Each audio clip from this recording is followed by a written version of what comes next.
Facebook তো ব্যবহার করতেছেন, কিন্তু আমরা 90% লোকেই জানি না আমাদের এই ফেসবুক অ্যাকাউন্টটি কি নিরাপদে আছে, নাকি আমাদের অজান্তে অন্য কোনো ডিভাইসে, অন্য কোনো মোবাইলে আমাদের এই ফেসবুক অ্যাকাউন্টটি লগ ইন করা আছে।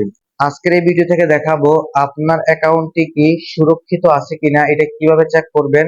পাশে থাকা স্ক্রিনটাকে লক্ষ্য করুন, আমরা খুব সহজে আপনাদেরকে দেখাচ্ছি।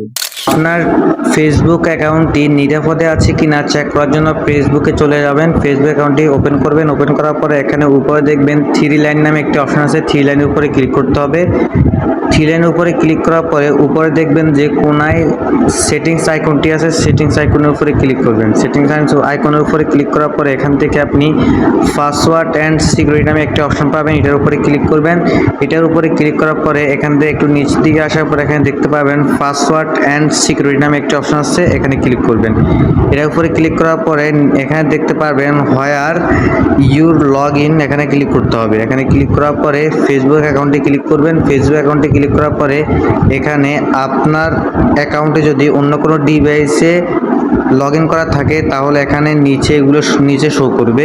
এখানে দেখতে পাচ্ছেন আমার অন্য একটি মোবাইলে এই অ্যাকাউন্টটি লগ ইন করা আছে। উপরে যেটি আছে এটি হচ্ছে আমার হাতের মোবাইলটির, নিচে যেটি আছে এটি হচ্ছে অন্য মোবাইলের। এখান থেকে লাল করে যে select all device lock out, এখানে ক্লিক করে আপনি এটা ডিলিট করে দিবেন। আশা করি বুঝতে পেরেছেন আপনার ফেসবুক অ্যাকাউন্টটি নিরাপদে আছে কিনা কিভাবে চেক করতে হয়। আশা করি খুব সহজে বুঝতে পেরেছেন। ভিডিওটি দেখে যদি আপনার একটু উপকার হয়ে থাকে তাহলে অবশ্যই পাশে থাকবেন, সাপোর্ট দিবেন। আর যারা ইউটিউব চ্যানেল থেকে আমার ভিডিও দেখতে পাচ্ছেন তারা অবশ্যই আমার ইউটিউব চ্যানেলটি সাবস্ক্রাইব করবেন। যারা ফেসবুক পেজ থেকে দেখছেন অবশ্যই ফেসবুক পেজটি ফলো দিয়ে রাখবেন। দেখা হবে নতুন কোনো ভিডিওতে। ধন্যবাদ সকলকে এতক্ষণ পাশে থাকার জন্য।